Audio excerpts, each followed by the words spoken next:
मित्रों नमस्कार। आज के एजुकेशनल मोटिवेशन कैरियर के एग्जाम टिप्स में आपका हार्दिक स्वागत है।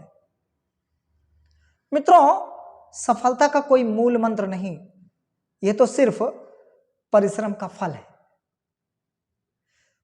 यदि आप मेहनत करते हैं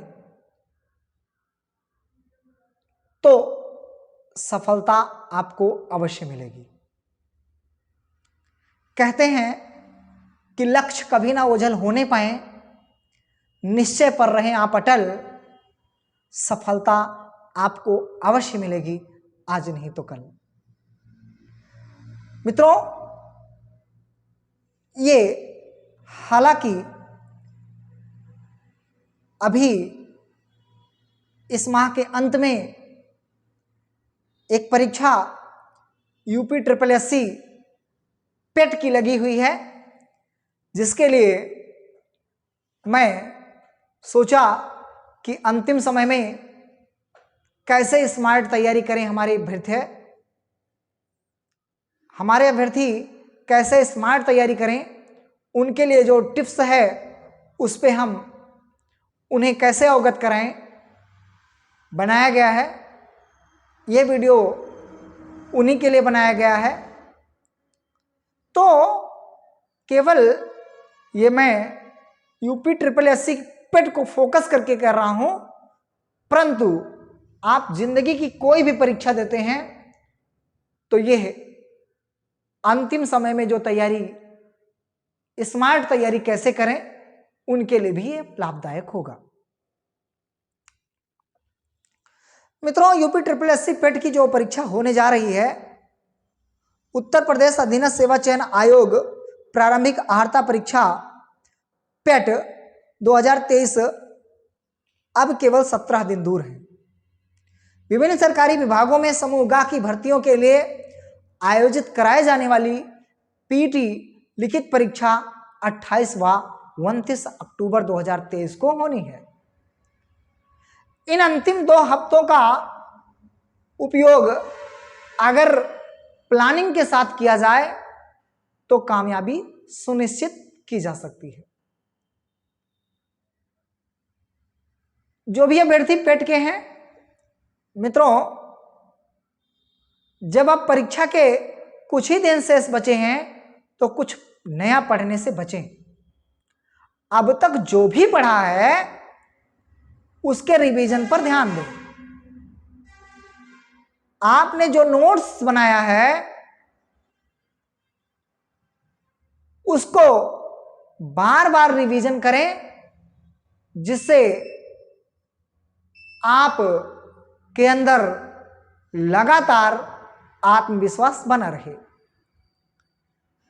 मित्रों, आप लोग पढ़ते बहुत हैं, लेकिन जब उसका नोट्स भी बना लेते हैं। कुछ अभ्यर्थी ऐसे हैं जो किताबों को बढ़िया से पढ़ेंगे, उसका नोट्स बनाएंगे, सब कुछ तैयार करके रख लेंगे, ऐसे रख लेंगे जैसे पिस्तौल में गोली रख लेते हैं, और उनको कैसे चलाना है उसकी जानकारी नहीं रखते। तो आपने जो भी अभी तक नोट्स तैयार किया है, यदि आपने उसका रिवीजन नहीं किया तो वो नोट्स आपका धारा का धारा रह जाएगा। और जब कम समय बचा है तो ऐसे समय में आपको केवल रिवीजन पर फोकस करना चाहिए। यदि आपने पूरा का पूरा रिवीजन कर लिया है तो मित्रों, पुराने प्रश्न पत्रों को हल करना शुरू कर दें। विगत वर्षों के प्रश्न पत्रों को हल करने से आपका दोहरा फायदा होगा। एक तो परीक्षा में कैसे सवाल पूछे जाते हैं यह आपको ज्ञान हो जाएगा। दूसरा, किस विषय पे कौन सा प्रश्न ज्यादा बार आया है इसका आपको फायदा हो जाएगा। आपने जो भी कुछ आज तक हल किया है, अब स्मार्ट मार्क टेस्ट हल करें। स्मार्ट तरीके से हल करना शुरू करें। परीक्षा के लिए बचे दिनों में आप ज्यादा से ज्यादा मॉक टेस्ट का अभ्यास करने का फोकस करें। इंटरनेट पर भी सामान्य अध्ययन की वेबसाइट ऐसे हैं जहां आप सवालों का अभ्यास करते हैं। खुद को अपडेट रखने के लिए आप इंटरनेट का जितना सहारा ले सकते हैं ले लीजिए आप। परंतु मैं आपको सजेस्ट कर रहा हूं इंटरनेट की। कुछ बच्चे यूट्यूब चैनल ही देखते रहते हैं। यहाँ पे ये खबरें बहुत बढ़िया हैं, यहाँ पे ये बहुत बढ़िया पढ़ाते हैं, यहाँ पे ये मैम बढ़िया पढ़ाती हैं, इस यूट्यूब चैनल पे ये भैया बढ़िया पढ़ाते हैं, इस यूट्यूब पर ये सर बढ़िया पढ़ाते हैं, यहाँ पे वो पढ़ाते हैं। वो तमाम तरीके के यूट्यूब चैनल को सर्च करते रहते हैं। मित्रों, आप किसी एक यूट्यूब चैनल को पे आप भरोसा करें, उस पे आप कंटेंट देखते रहें, उसकी सूचनाएं शैक्षिक जगत की सुनते रहें। आप ज्यादा चैनलों पे विश्वास करके अपने समय को बर्बाद ना करें। एक दो चैनल बहुत हो जाएंगे आपके लिए। टाइम मैनेजमेंट का ध्यान रखें। मित्रों, जाने माने कवि, लेखक, नाटककार विलियम शेक्सपियर ने कहा था कि समय को मैंने बर्बाद किया और अब समय मुझे बर्बाद कर रहा है। ऐसे ही कुछ लाइनें मुंशी प्रेमचंद जी ने भी कहा था। तो आप लोग समय को बर्बाद ना करें, नहीं तो समय आपको बर्बाद कर देगा। कहने का मेरा सिर्फ इतना मित्रों है, कहने का मतलब मेरा सिर्फ इतना है कि परीक्षा में सफलता पाने के लिए टाइम मैनेजमेंट बहुत जरूरी है। मॉक टेस्ट का अभ्यास करते समय समय का प्रबंधन आप अवश्य रखें। कभी कभी अभ्यर्थियों को परीक्षा में ज्यादा से ज्यादा सवाल आते हैं, परंतु वह समय का प्रबंधन नहीं कर पाते हैं, इसलिए उनके कुछ सवाल भी छूट जाते हैं और बाद में फिर उनको पछतावा होता है कि काश हमारा समय और होता तो मैं कर लेता ये भी और वो भी। तो टाइम मैनेजमेंट को ध्यान में रखें। और परीक्षा कक्ष में यदि आप टाइम मैनेजमेंट को ध्यान रखेंगे तो आपको मुश्किल नहीं आएगी। मित्रों, कुछ बच्चे ऐसे होते हैं, इतने तनाव में रहते हैं कि वो कहते हैं कि अभी तो मेरी तैयारी ही नहीं हुई है, मेरा ये छूटा है, मेरा वो छूटा है। तो जो कुछ भी आपका छूट चुका है मित्रों, उसको छोड़ दीजिए। जितना आपने पढ़ा है उसका बार बार रिवीजन करिए। कुछ तो अभ्यर्थी अभी तक रिवीजन भी नहीं किए हैं या कुछ अभी पढ़े ही नहीं है। कुछ तो बच्चे ऐसे हैं कि वो केवल प्लान ही करते रहे, उनका समय अभी चला गया। कुछ तो अभ्यर्थी ये कहते हैं मैं भैया परीक्षा नहीं दूंगा क्योंकि मैं कुछ भी अभी तक पढ़ा नहीं हूं।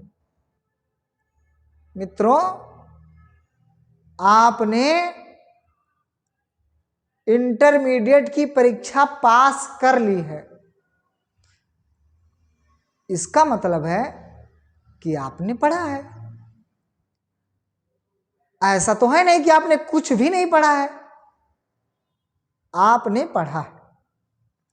बस केवल आप उस तनाव से दूर होइए और जो 15 दिन शेष बचा है उस पे फोकस करिए निश्चित तौर पे आप सफल जरूर होंगे। लेकिन परीक्षा के कुछ ही दिन बचे हैं, तो इसका मतलब ये ना करिए कि मुझे रटना है। नो, रटेंगे तो ध्यान दीजिएगा मित्रों, वैज्ञानिक डाटा है, वैज्ञानिक आंकड़ा है कि यदि आप किसी चीज को रटते हैं तो एक सप्ताह में उसका 10वां भाग ही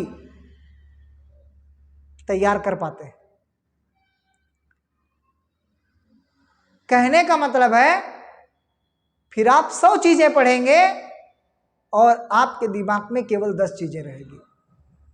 और यदि आप समझते हुए पढ़ेंगे तो 100 चीजों में से, 100 टॉपिक में से आपके दिमाग में 60 से 70 टॉपिक आपके दिमाग में बनी रहेगी, यदि आप समझते हुए पढ़ते हैं तो रटे ना। जो आपका 15 दिन शेष बचा हुआ उसमें रटे ना। आप बेवजह तनाव में ना आए। तनाव से बचने के लिए व्यायाम करें। कम से कम 7 से 8 घंटे नींद अवश्य लें। अपने सहपाठियों से, शिक्षकों से, परिवार से ऐसे समय में जुड़े रहें। वे इस तनावपूर्ण समय के दौरान आपकी बहुमूल्य सहायता और आपको प्रोत्साहन प्रदान करेंगे, जिससे आप में आत्मविश्वास, आपका आत्मबल और आप में प्रेरणा बनी रहेगी। तो मित्रों, मैंने सोचा आपको ये जरूरी टिप्स पे परिचर्चा अवश्य कर लें। आपको वीडियो कैसा लगा आप कमेंट बॉक्स में लिखें। यदि इस परीक्षा से संबंधित या आपके लाइफ की किसी भी परीक्षा से संबंधित कोई और बातें हों तो कमेंट में पूछ सकते हैं, मैं उसका सॉल्यूशन अवश्य दूंगा। और यदि आपने मेरे चैनल को सब्सक्राइब नहीं किया है तो मेरे चैनल को सब्सक्राइब कर लें, ताकि इस तरह से एजुकेशनल, मोटिवेशनल और कैरियर जगत से संबंधित जो भी वीडियो बनाओ आपके पास अवश्य पहुंच जाए। वीडियो को अंत तक सुनने के लिए बहुत बहुत धन्यवाद, आभार।